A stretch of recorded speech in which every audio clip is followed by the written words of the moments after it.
Assalamualaikum warahmatullahi wabarakatuh. Shalom, salam sejahtera untuk kita sekalian. Perkenalkan, nama saya Sri Clarita Febi Lampin dengan nomor induk mahasiswa F11119101. Saya adalah salah satu mahasiswi dari jurusan S1 Teknik Sipil, Fakultas Teknik, Universitas Tadulako. Nah, video ini saya buat untuk pemenuhan tugas 2 mata kuliah Asli Hukum dalam Pembangunan. Pada video kali ini, saya akan sedikit men-share apa itu sengketa dalam proyek konstruksi, apa itu penyebab-penyebabnya, dan juga alternatif apa saja yang bisa kita lakukan untuk menyelesaikan sengketa yang terjadi di dalam proyek konstruksi.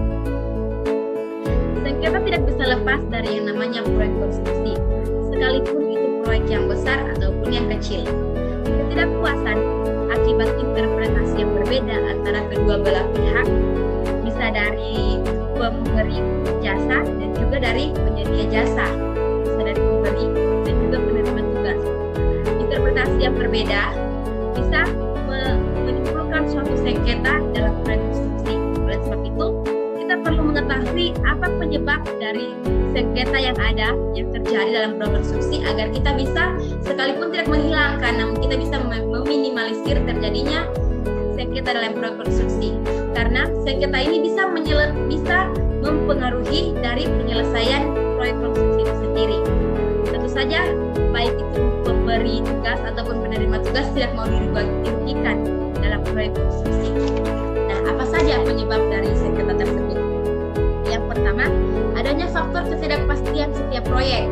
Contohnya cuaca dan juga kondisi bawah tanah yang sepenuhnya tidak bisa kontrol. Walaupun kita sudah lakukan penelitian sebelum proyek dilaksanakan, namun ada hal-hal yang tidak bisa kita kontrol sehingga dapat mempengaruhi umur proyek tersebut selesai. Yang kedua, masalah-masalah yang timbul diantaranya desain dan lokasi yang tidak sempurna, adanya perubahan mutu, adanya waktu yang berubah karena terjadi sesuatu seperti yang saya katakan tadi, cuaca, dan juga adanya biaya yang bisa berubah dari perjanjian pada awal. Dan juga adanya perilaku oportunis, penggelapan dan juga miskomunikasi antara kedua belah pihak. Adanya kesalahan dari pemberi tugas yang mungkin lambat memberikan biaya dan juga memberikan gaji, dan juga dari pekerja tugas yang bermalas-malasan jika tentu saja bermalas-malasan jika upahnya tidak dibayar sesuai dengan waktu yang sudah diadakan.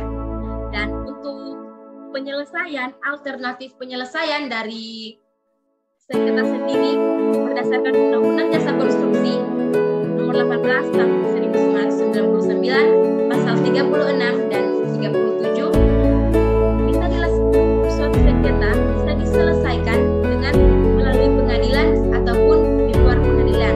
Di luar pengadilan itu biasanya memiliki pihak ketiga. Syarat dari pihak ketiga tersebut harus disepakati oleh pemerintah, masyarakat, dan juga jasa konstruksi yang terlibat di dalamnya.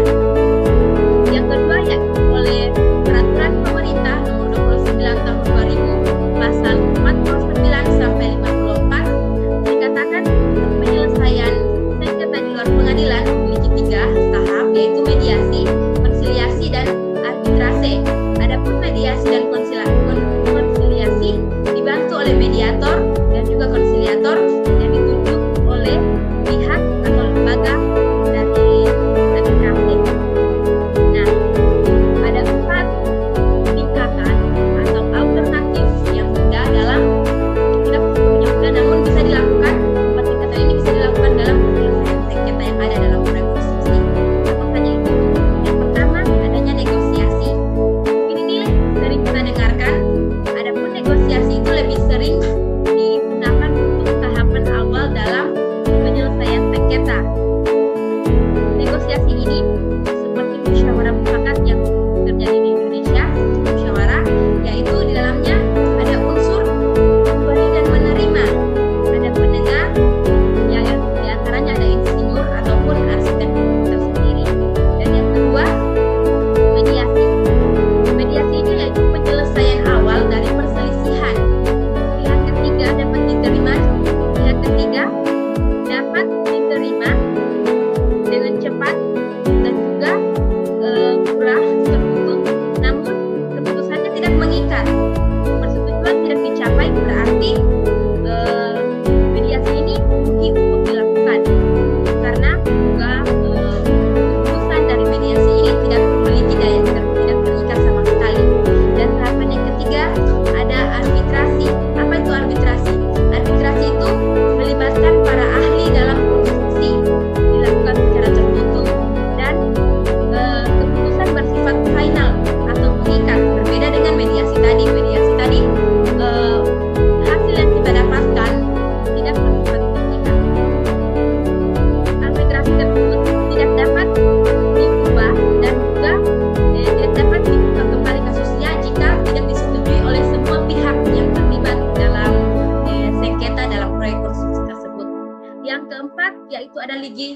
likuiditas.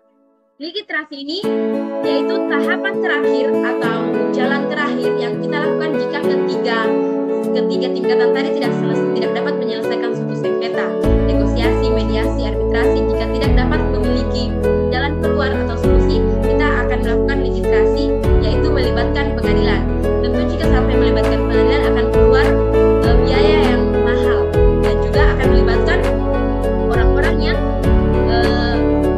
membuat kita dan rekonstruksi itu bisa jadi tidak akan menjadi proyek yang tidak selesai.